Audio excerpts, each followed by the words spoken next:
Okay. We have participants that are joining.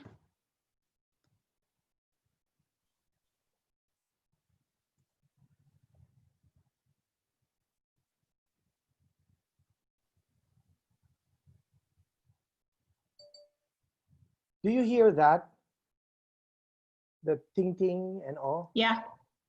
Okay, so that's from my, I think that's from my,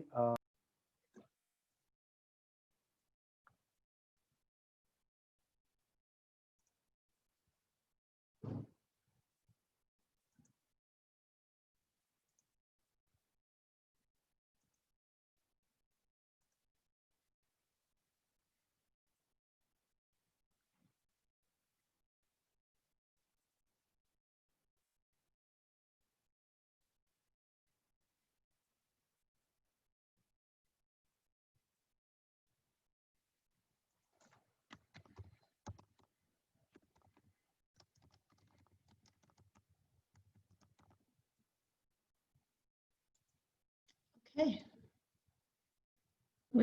We should be setting up to go live on Facebook. I'm going to start to share my screen.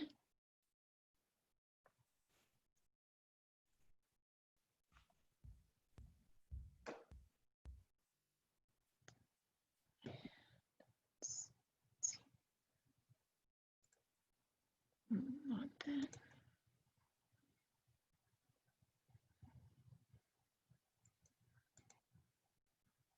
Okay, hold on.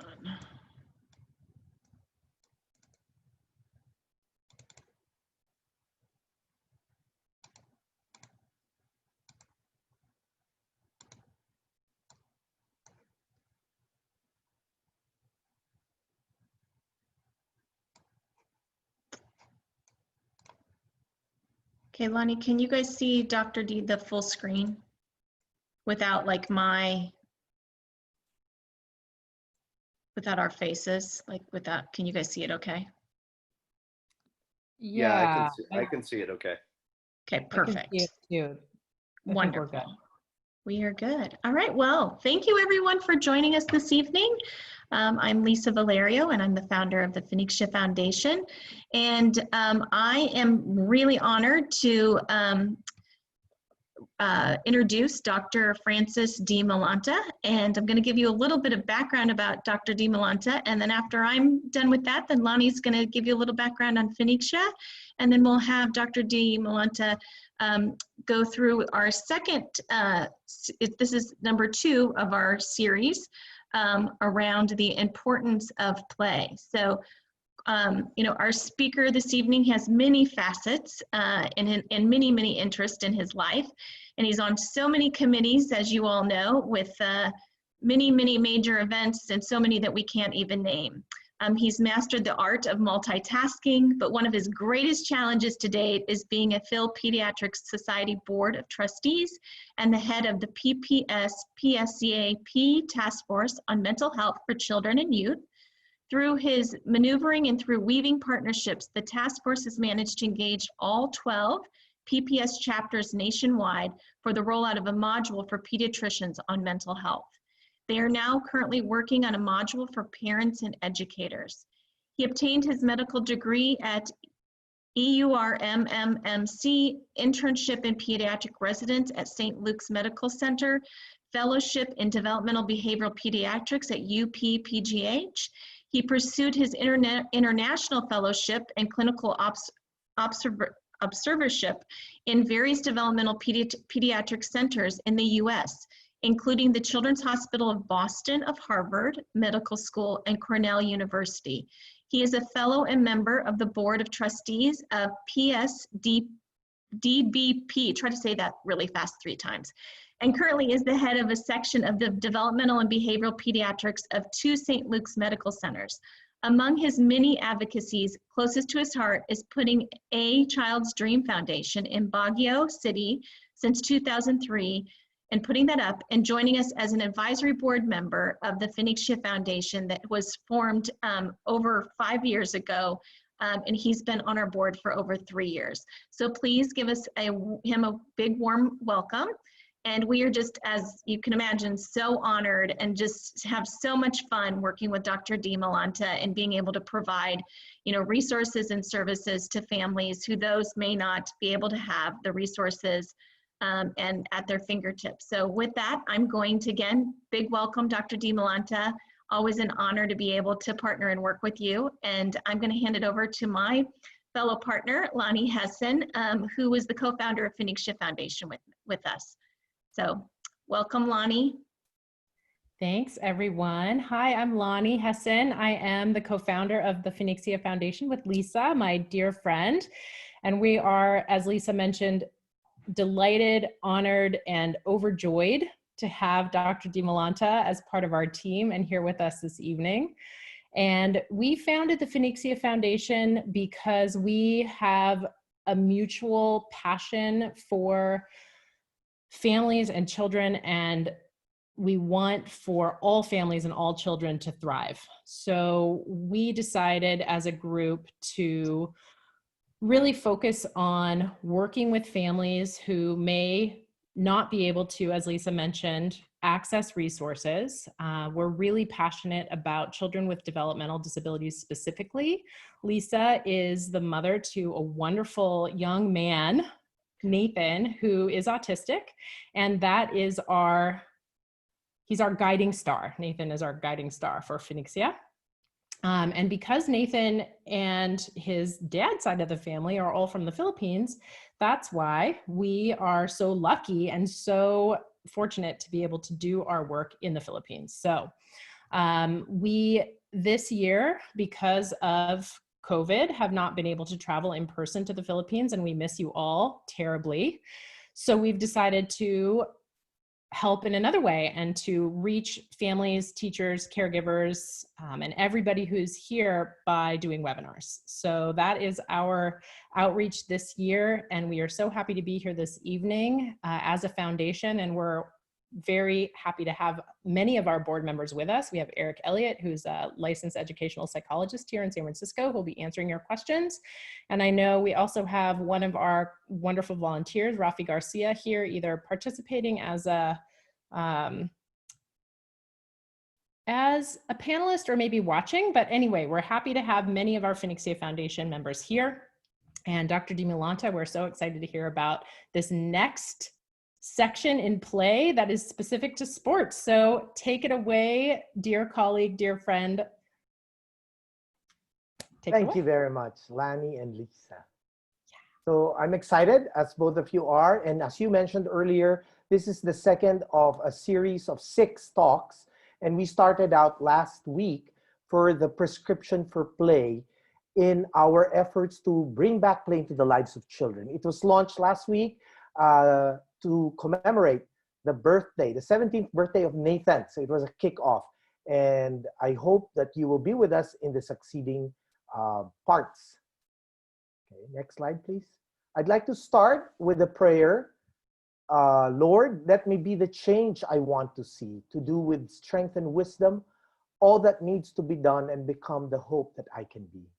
Set me free from fears and hesitations. Grant me courage and humility. Fill me with spirit to face the challenges and start the change I long to see. Even if I am not the light, I can be the spark in faith, service, and communion. Let us start the change we want to see, the change that begins in me. Amen. So this will be sports. We will be discussing sports and the importance of sports as a construct. The next slide, please.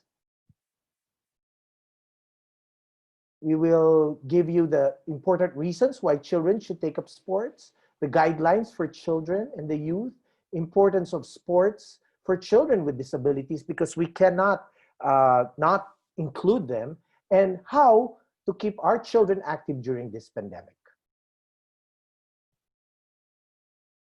Next slide. Play in all its forms is the right of every child, and activities that employ and teach safe and inclusive play and sports are tools to improve children's lives.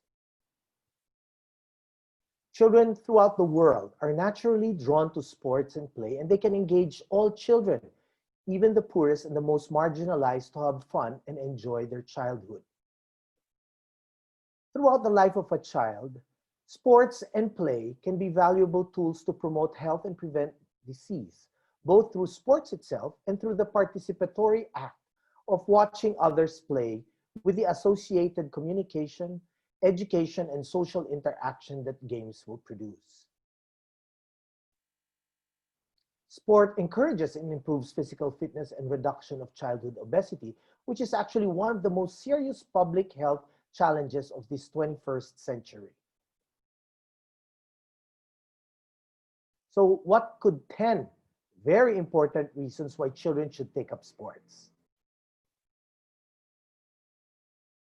When children are engaged in activities which align with their particular interests, their psychosocial development is enhanced.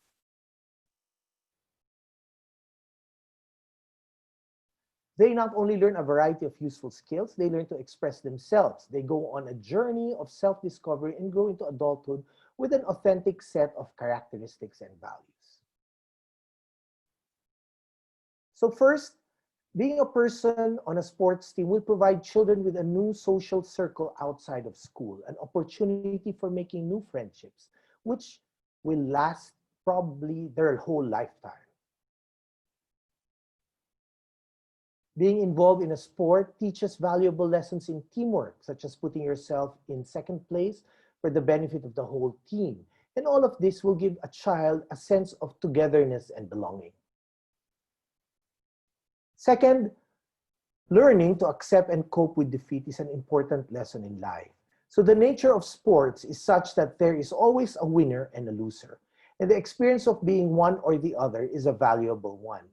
So it's important that you let your children lose at times, because we have some children who are so used to winning that they cannot handle how it is to lose. And this is one of the basic things that you have to teach them. Next slide. By learning to control and understand their emotions after losing, children can build resilience that can aid them later in life. Third, specific rules may apply on the sports field, set by new authority figures like their coach or other older individuals. Now, following the rules will require discipline and respect for the decisions made by more experienced and skilled others. Obeying rules and orders is the basis for good interaction and cooperation in any sport, and being disciplined in training sessions is a very necessary part of succeeding.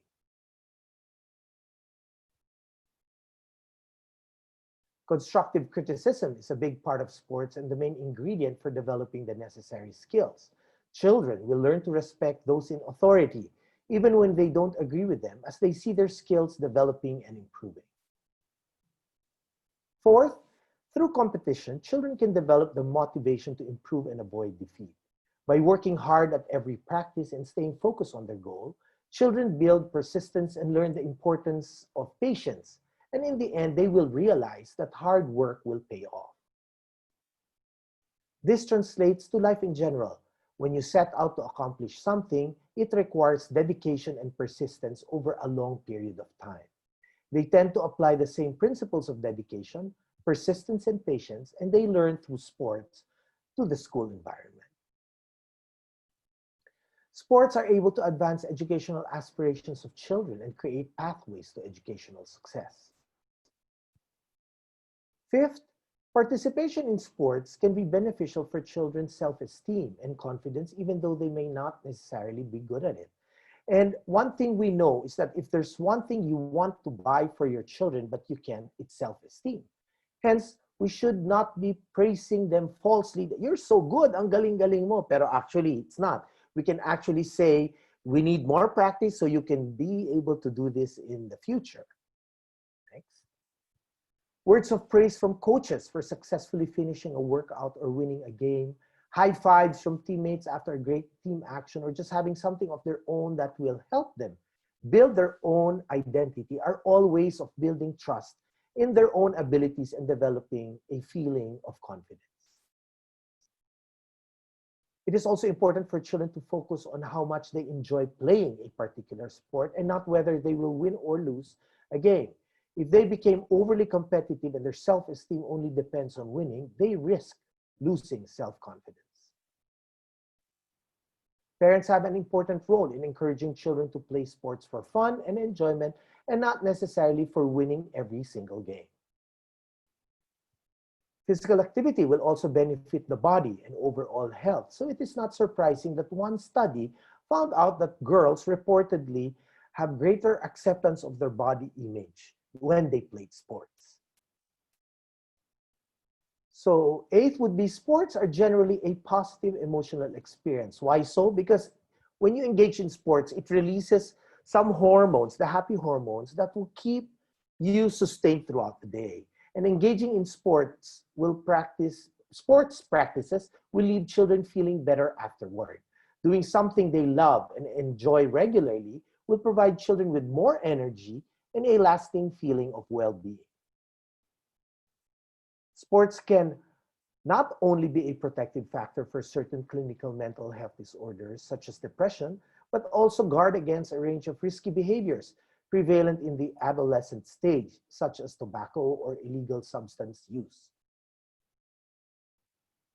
So what are some impact of sports or getting active on mental health? First, it reduces stress, it improves sleep, it slows dementia and the cognitive decline, it lowers risk of depression, it lifts one's self-esteem, and an overall mood is improved.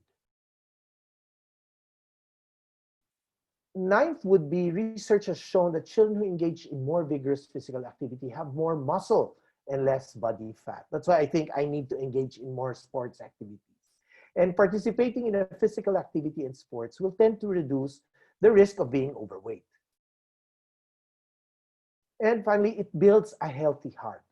Lowering body fat by playing sports or engaging in a regular physical activity will also mean taking care of the heart, lowering the risk of cardiovascular disease.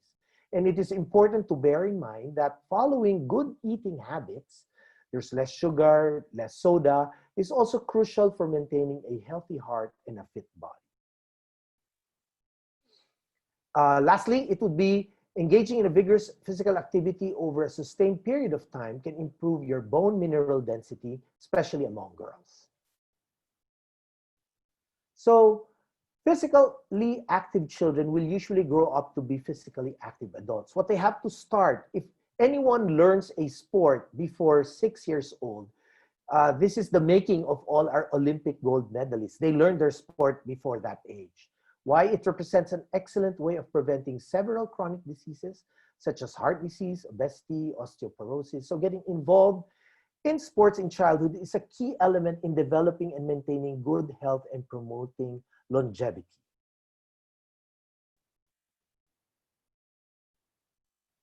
Active kids will do better in life. So we know that there's lower healthcare costs, they're more productive at work, and less likely for them to smoke or use drugs or be on the internet, which is a whole new menace now if they continue to watch or sit and use their gadgets all day. What is the role of the parent then? We need to set an example. We need to model the good behavior. If the father or mother, because now they work from home, are always on their laptops, then that would be the example set to the child. So we need to become more physically active in some other way. Try to raise their interest by exploring and playing some sports together, and try not to push your child towards a sport you like, but they don't show any particular interest in. We have to catch them with what sports, a physical activity that they may engage with. If your children don't want you to attend their match, try to talk to them and see why. Why? They might be afraid of not performing well, or they lack self-confidence. So try to be very supportive. It's not about winning the game. It's getting up again if you lose and learning all these things. Make sure your children don't neglect other commitments like schoolwork. And it is possible for your children to become too invested in a sport or some other hobby. Sometimes the problem will be if your child's not doing well academically, you will take them out from a sports program, which I feel would be detrimental to their further learning. When that happens, you can tell them, if you study for this amount of time, then I can make you play after. So it becomes now an, if you do this, then you can get this. So always remember, it's more of coming into terms and finding the right balance between school and sports. It also strengthens the mind and the body. As we mentioned earlier, our emotional well-being, social skills, even attention and memory. And in the same way, physically, we are able to help our heart, veins, arteries, lungs, and bones, bringing our sugar levels lower and having us good weight control. Let's watch this video we prepared, which was part of a plenary that I lectured last year.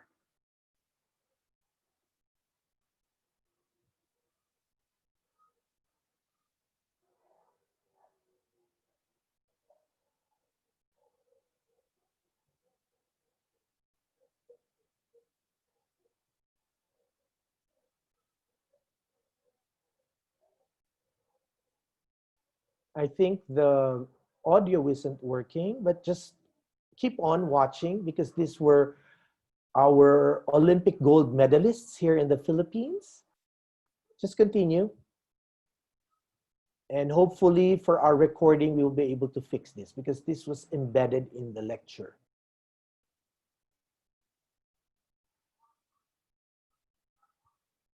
Let me try to see if I can figure out how to quickly, you were saying you can't hear Yes, there's no sound. the sound? There's no sound. Huh, it's super loud.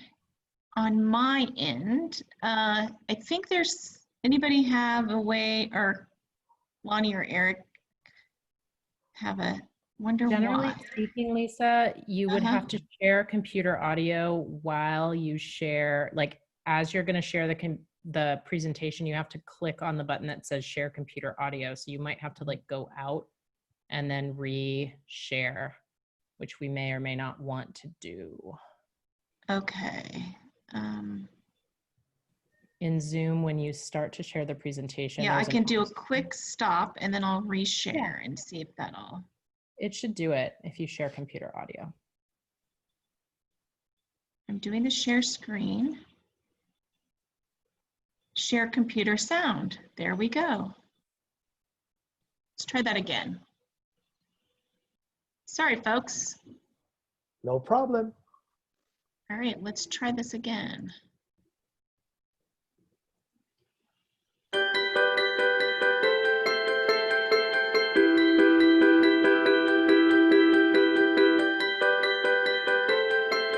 I started swimming when I was 6 years old for the pure fun of it, and as I got more serious and more involved in the sport, I grew to really love it. Sports has done so much for me. It's helped me learn about having a healthy lifestyle, being more active, and most especially socializing with other people my own age and make great friends and family. It helped me to be disciplined, to be determined, to be persevering, and to work hard to achieve my goals. I was blessed to grow up in a sports family. So all of our siblings, we all just played sports, and we found it as an outlet to exercise, to also a way to build relationships, build friendships that lasted forever. Get your children into sports, make sure that they enjoy. Don't worry about being a champion, don't worry about them winning or losing. Just get them into sports, let them enjoy, and everything else will follow. Sports is important for children nowadays, because a lot of children are just lazy playing video games.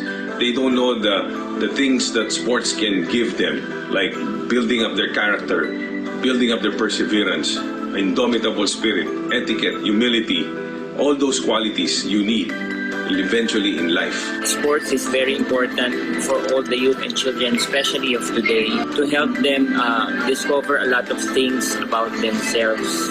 I encourage and invite all the youth of today to try out bowling or any other sports. My wish for all Filipino kids is that you would get involved in something active, whether a sport or an outdoor activity, to get your juices going, to feel more alive. I believe that God created all of us to move, and I think think that it's one of the greatest gifts we have, to be able to engage in sports and some active lifestyle, to be able to really move the brain and to be the best that you can be. To all the children and youth of the Philippines, encourage you please to take part in sport, learn how life is, and if it makes you stronger, and it's all about getting up when you fall down. And I encourage every kid of the Philippines to play sports and enjoy it. My message to the youth, to go out and be active, finding a sport, finding a game, finding an activity that you can share with friends and family, with people, like-minded people who want to see you succeed. I think the sky's the limit, and look forward to many blessings throughout the country, and especially to the youth. Take care and God bless. To the kids listening to me right now, stay away from drugs, learn how to respect your parents, learn how to respect your elders, learn how to work with each other, learn how to cooperate, absorb what is useful, disregard what is useless, and add essentially what is your own. I really believe that God has gifted us all with different talents, and it's up to us to nurture them, to pursue them, and in the process to glorify Him with the gifts that He's given us.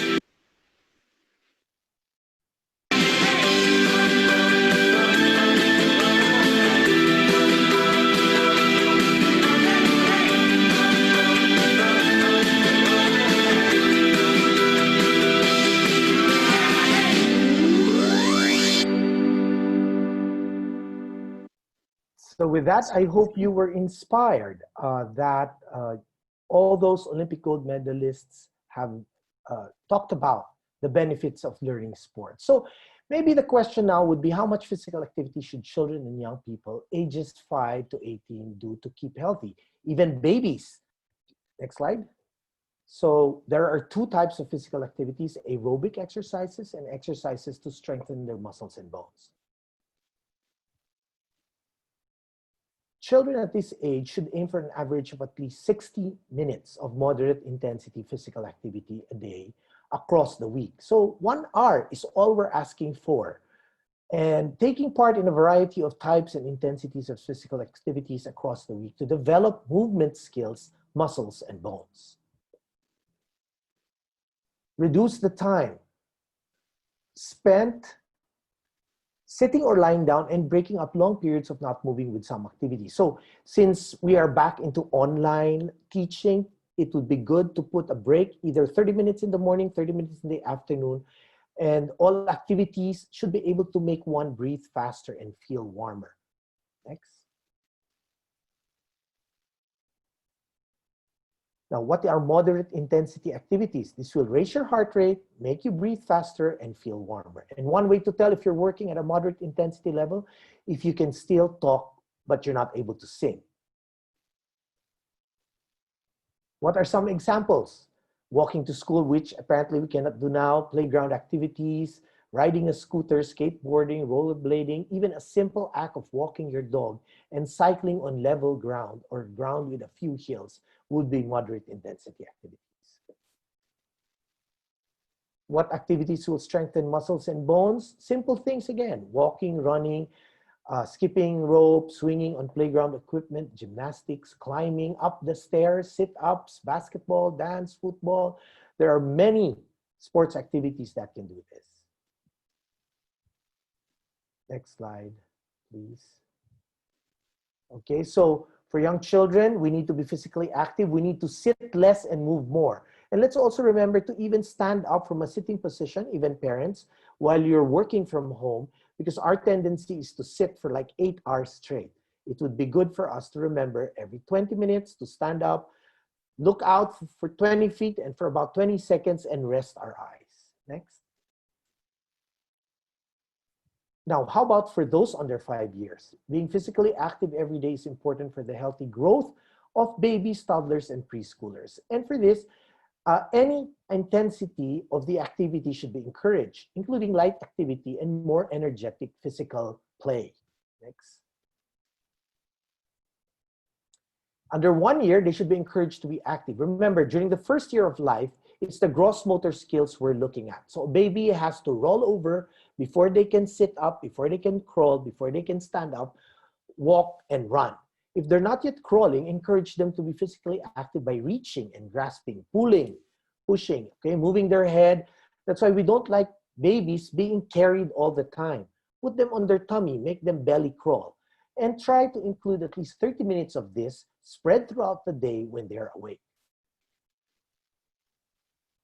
For toddlers, they should be physically active every day for at least 3 hours.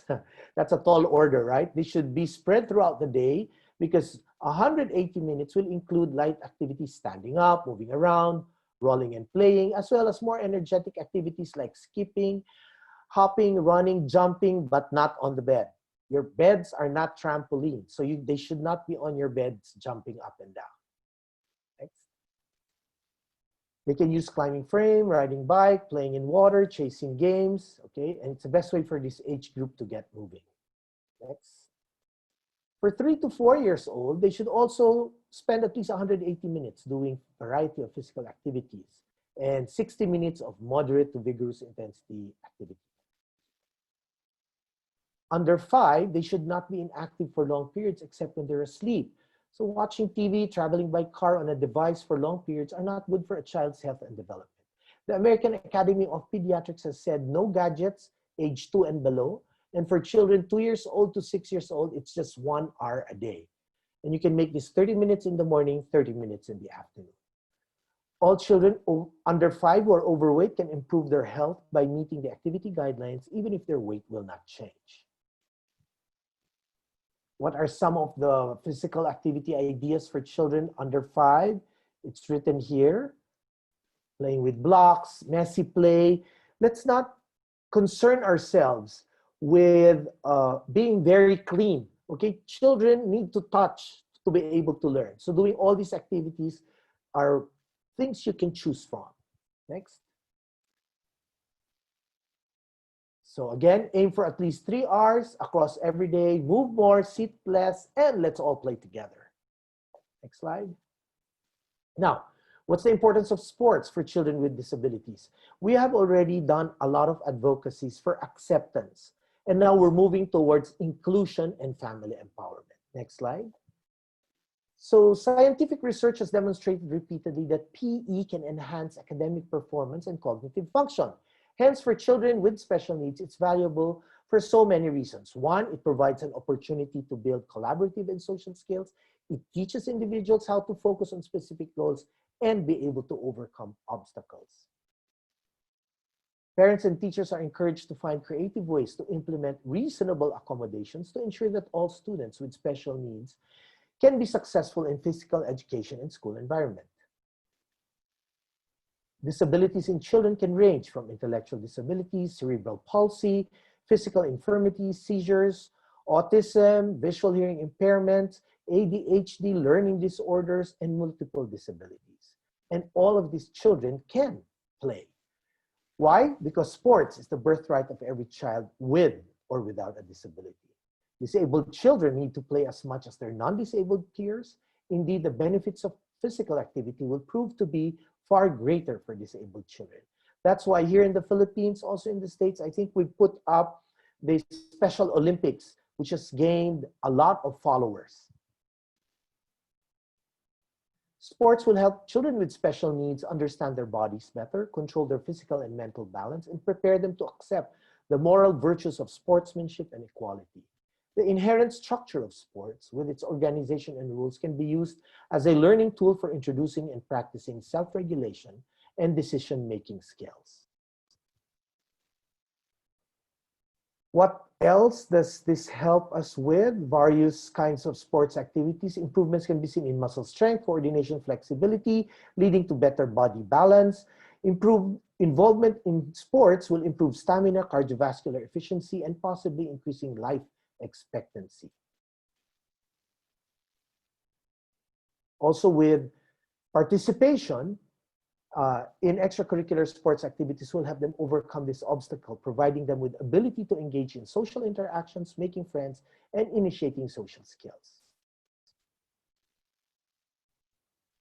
As disabled children find it difficult to express their emotions, sports act as an outlet to their emotions. They help them cope up with stress, anxiety, fear, and depression. Sports will enhance mental health by building confidence, self-esteem, and resilience. Children will eventually experience an increase in attention span. So there are many cognitive benefits on task behavior, level of correct responding, the response time, improvement in academics, and they can learn verbal communication and interaction with peers through involvement in sports. So sports are vital for mental and physical development of children. They promote inclusion, minimizes deconditioning, and optimizes physical function, emotional upliftment, and enhances the overall well-being. So how do we keep them active during the pandemic? There are many ways. It means many of us are staying at home, sitting down more than we usually do. So it's hard for a lot of us to do the sort of exercise that we normally do. It's even harder for people who don't usually do a lot of physical exercise, like myself. Next slide. So consider how physical activity can be incorporated in your child's daily activities. A simple act of climbing stairs, hopping, skipping, jumping, running, throwing, catching ball are great ways to get physical, including balancing on one foot. Exercise is especially important for kids during COVID-19, next slide, because it can reduce stress. Parents can safely promote physical activity by making exercise a family activity. We can encourage outdoor play when it allows, using online videos or virtual classes, creating fitness challenges, assigning calorie-burning chores. And during school closures, parents across the country are finding it challenging to limit their kids' screen time and encourage physical activity, especially while balancing working from home, managing the household, and overseeing online school lessons. So social distancing may also reduce the opportunity for them to exercise, especially outdoor activities. But increased screen time is associated with increased snacking. Hence, families and kids are coping with increased boredom and stress, which are two emotions that have been linked to overeating. So according to the recommendations from the American Heart Association, kids will aim for 60 minutes of moderate or vigorous physical activity per day. And they will be more motivated to exercise if the entire family will participate. So there are many things you can do together. Together, everyone achieves more. That's the acronym for TEAM. Next. Whenever possible, encourage your child to get outside, even for a quick stroll around the block, a game of catch. Several 10-minute outdoor exercise sessions can quickly add up to a full workout, taking into consideration exposure to the sun, which is best actually between 10 to 12, 10 to 2, which the dermatologist will get mad at me, but only for about 10 minutes, because this is the best time to have vitamin D. Next.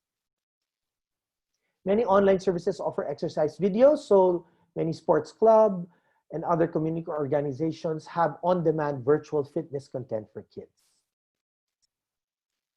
If you have financial resources, consider supporting your local fitness studio and personal training by signing up for fitness class or training sessions.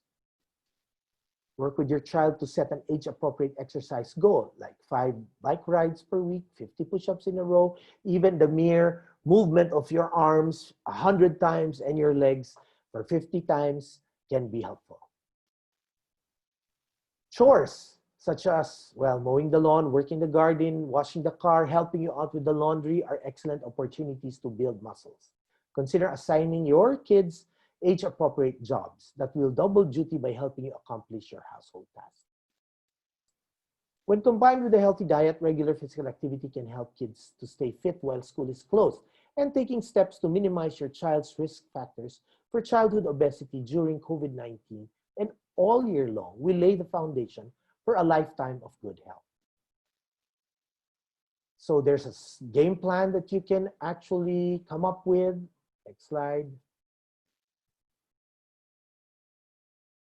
And remember to stay safe on and off the field. Next slide.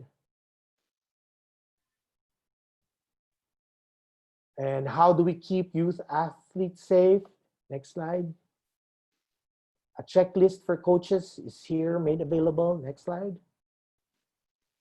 And in conclusion, next slide.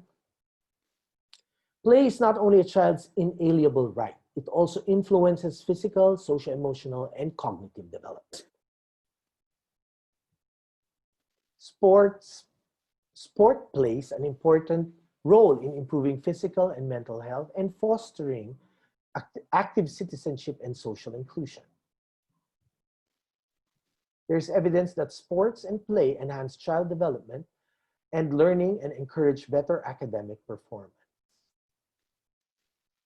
Sports is a good entry point for the promotion of life skills-based education and healthy lifestyles, including the values of physical fitness, proper nutrition, and how to make choices that positively impact health.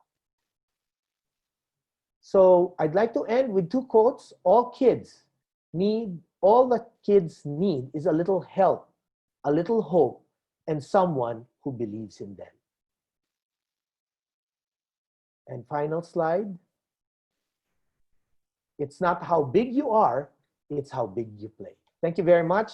Have a good morning and have a good evening to our listeners in the US. Yeah, thanks, Dr. Dimalanta. We really appreciate it. We have some questions that have come through that we'd like for you to answer, Yes. if you don't mind. So one of the questions that have come through is, children nowadays prepared to play with their phone than to play sports outside. What should we do to encourage them to play sports? It's important first to find out how old your child is. That's why you can check age-appropriate activities. As I said earlier, the pandemic has forced us all to stay home, and it will always be easier to give them the gadget. But you can say, before you can play with your gadgets, let's have to do 30 minutes of activities. And you can start by modeling that behavior, because if the parents don't engage in any of such physical activities, the child will not follow. And then the other question we have here is, how would you introduce sports to a child with a developmental delay? It depends on what kind of developmental delay. And for me, toys don't have to be expensive. The activities will, again, have to be age appropriate and disability appropriate. If, for example, a child has CP, you can't force him to stand up, obviously, but you can play a game with him so he can use his hands, probably, right? Or engage in any other games outside. There was one video I saw of a brother putting down the basketball ring so that the sister on a wheelchair could shoot the ball. And for them, that's the best thing that they did together, and was very helpful.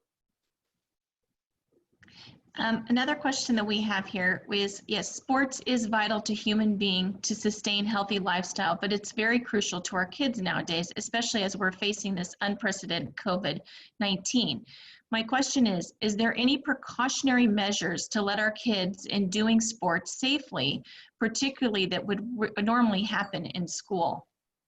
Yes, most definitely. Now, we have to wait for our regulations on whether there will be when school will resume. In the US, did they already declare that school will have to start in a few months, Lisa? It's still being debated, and it's state by state and by county. So it's we don't have it at a national level. It's being kind of pushed down at the state and then the county levels based upon. So there, it's going back and forth. And then there's certain situations where some schools may even do a hybrid approach. Yes. So it's not official yet of exactly how it's all going to be done. Exactly. And it's not even a blanket thing for everyone, right? What's important, I would even suggest, is that you play sports outside, because that's where the sun is, where the air is, where we can have less transmission. And for example, you have a class of 30, just do an activity for a class of 15. Maybe split the number of students playing that way. So again, it's a case-to-case basis, and it depends on the age of the children. This, I believe, has probably come from a teacher, but it's, what if the family only focuses on academics? You know, what should we do to convince the parents that it's not just about academics, and sports and other activities actually do make an impact to make the child whole? Thank you for that question, but I think my entire lecture has told everyone the importance of having play into our lives. Yeah. And then let's see, we've got a few more. Oh, hi, can you suggest some possible play sports in children ages 6 to 8 that we can teach through the online learning, especially in this time of pandemics, and how can we impact it to our pupils? how they can impart it to their pupils. Yes, that's a good question. However, it is very limiting when you teach it online. I believe math and sports are things they should learn in school. People may not like me saying this, but children have to go back to school. Maybe if not the entire week, 1 or 2 days a week, and split up again into groups would be a good solution.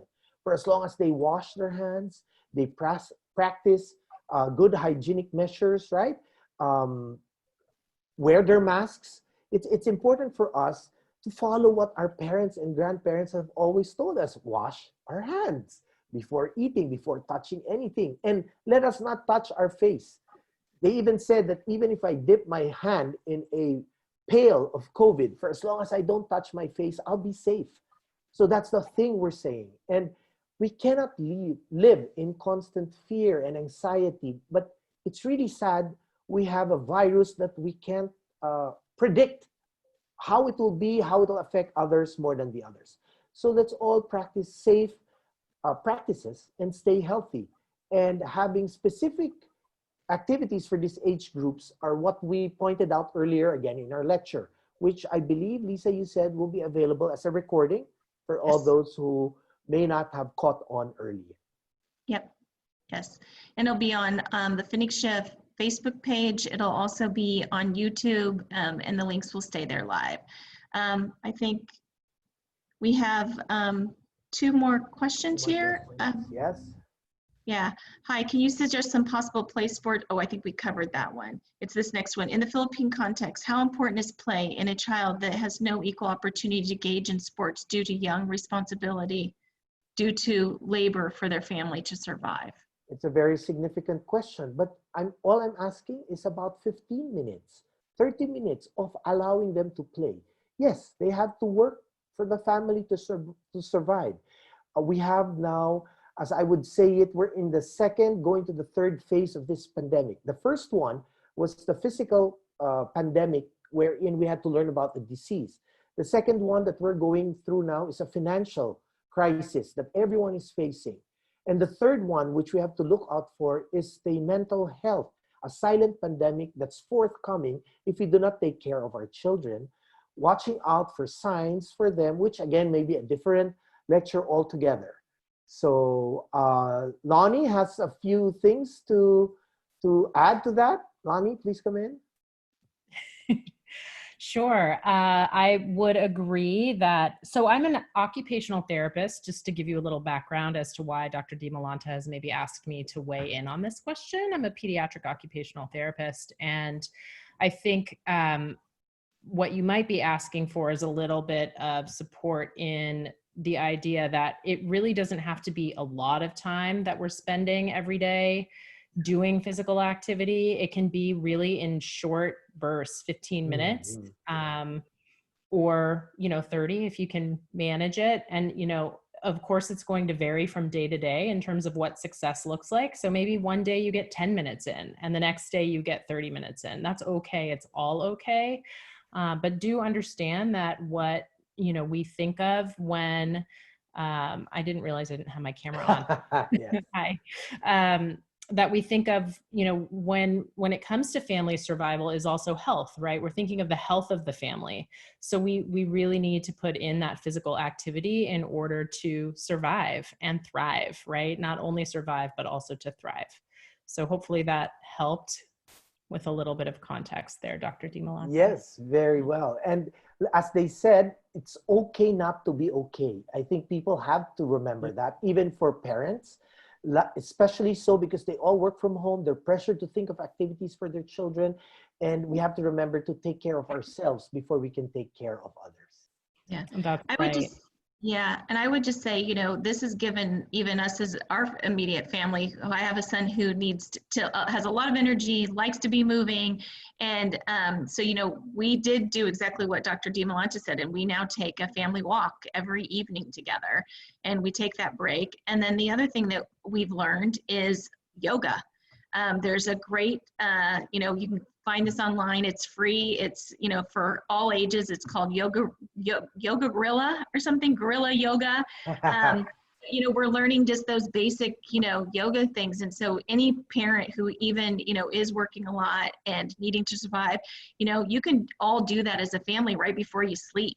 You know, take 10 minutes and do yoga. So we're learning yoga poses. So, and I will help I do think that it's helped some of our mental state here in the household, being, you know, kind of trapped in here. And so just 2 little tips that I would give that's helped us as a family is those walks and just doing yoga before we go to bed each night. Okay. Yeah. So we have one last question. Yeah, we do. Is it okay to play alone or with toys only? What are the advantages and disadvantages of these? We'll also invite Eric Elliott to give his thoughts on this before we end the session. Eric? We might have some music going on in the background. Let's see. No, it's okay. It's quiet here now. Okay. Thank you so much, Dr. Dimalanta. Wonderful presentation. I would also ask the question about how old the child is that is in this question. At different stages of development, we know it's more typical, as you said in your presentation last week, for some children to play alone or with toys only, and that social play develops a little bit later in childhood. If the child doesn't have a desire to play with other children or with others, then that may be a question that you would want to take to a developmental pediatrician, because the development of social skills is an essential part of childhood and play. Yes. So that's my sense is that if developmentally it's normal to play alone at, you know, early ages of childhood, but as children get older, you're going to see a combination of solo play and social play. Yes. Could you tell them your background, Eric, so they know where you're coming from? Sure. I'm an educational psychologist in San Francisco, and I've worked with children across the age range from 3 years old to young adults, 21 years old. So I've been doing this for, going on 22 years now. Whoa, okay. Yes. Yes, and that's why we have a whole team here in Phoenicia Foundation of volunteers and allied health professionals who will all come up with some activities for you and information that we're going to share, knowing how important all of this is in our lives, okay? So with that, I would like to pre-end this session because Lisa will say her parting words. Again, we'd like to invite you next week for the music part. And maybe as an aside, the photo that was shown earlier was taken in Davao when we did Dare to Dream Camp for special needs children last June. And it was such a success that we wanted to do it again this year, but because of the COVID, we weren't able to do. So hopefully, Lisa, Lonnie, Eric, we'll see you again next year.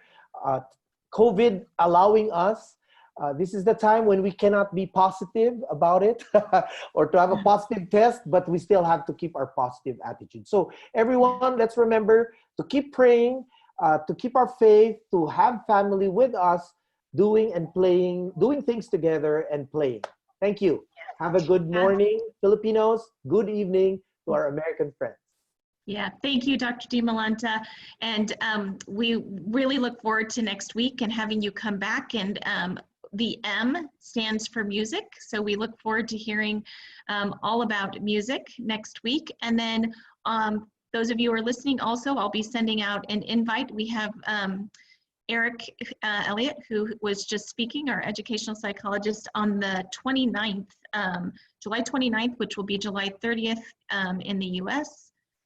We will be, July 29th in the US, right, would be August 1st in the Philippines, or is it the 30th? I'll have to go look, but July 29th or July 30th? I think that'll be July 30th in the Philippines. 30th, yeah, there is 30th, right?